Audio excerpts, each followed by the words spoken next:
उसको भी अपन शास्त्र बोलते ही हैं, क्योंकि वो दिव्य ध्वनि से सम। शास्ता शास्त्री इति शास्त्रम, शास्ता भगवान है, और वो जो अपनी दिव्य ध्वनि द्वारा जिन शासन को शासित करते हैं, तो वो जो दिव्य ध्वनि है वो शास्त्र है।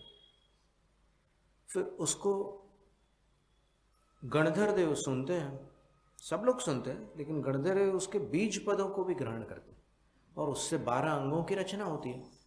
तो गणधर देव सुनते हैं, इसलिए उसको श्रुत कहते हैं।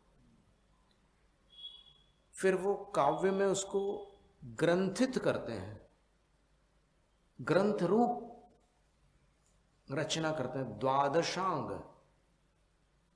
भगवान की दिव्य ध्वनि में तो द्वादशांग से भी अधिक विषय है, लेकिन गणधर उसको 12 अंगों में निबद्ध करते हैं, तो उसको ग्रंथ कहते हैं। गणधर देवी गंथियम सम्मम, सुनी होगी आपने प्राकृत पंक्ति, अरहंत भासीयत्थम गणधर देवी गंथियम सम्मम। तो गणधर देव ग्रंथ रचना करते हैं। फिर उन ग्रंथों को कई आचार्य पद्यात्मक सूत्र और गद्यात्मक सूत्रों में निबद्ध करते हैं। तो अंग बाह्य श्रुत में फिर 14 भेद होते हैं, अंग प्रविष्ट श्रुत में 12 अंग होते हैं।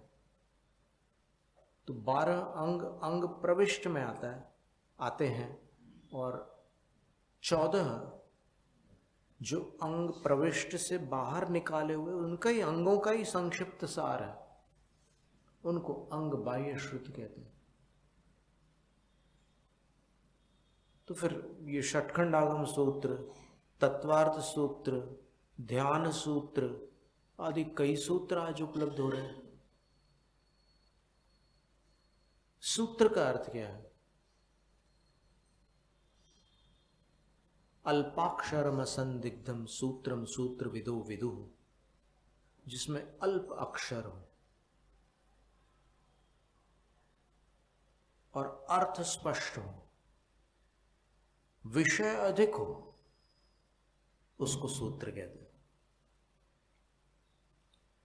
तो इसी शास्त्र, श्रुत, ग्रंथ, सूत्र, और फिर एक शब्द आगम होता है। आगम का अर्थ क्या है? ये जिस तीर्थंकर है उनको बहुत समय व्यतीत हो गया, वो मोक्ष चले गए, तो अपने पास उनकी वाणी कैसे आएगी? तो श्रुत परंपरा से आएगी।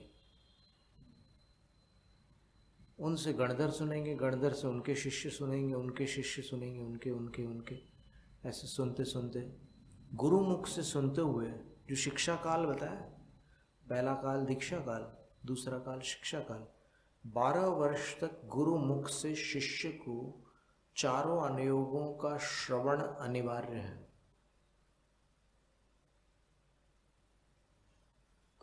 तो वो श्रुत परंपरा कहलाती है। गुरु शिष्य गुरु शिष्य गुरु शिष्य ऐसे आगे चलती रहती है। और फिर जो तीर्थंकर से लेकर यहां तक आ जाता है, आगच्छति इति आगमः, उसको आगम कहते हैं। बीच में कोई चीज और जुड़ गई और वो आ गया, वो आगम नहीं है। कई लोग कुछ भी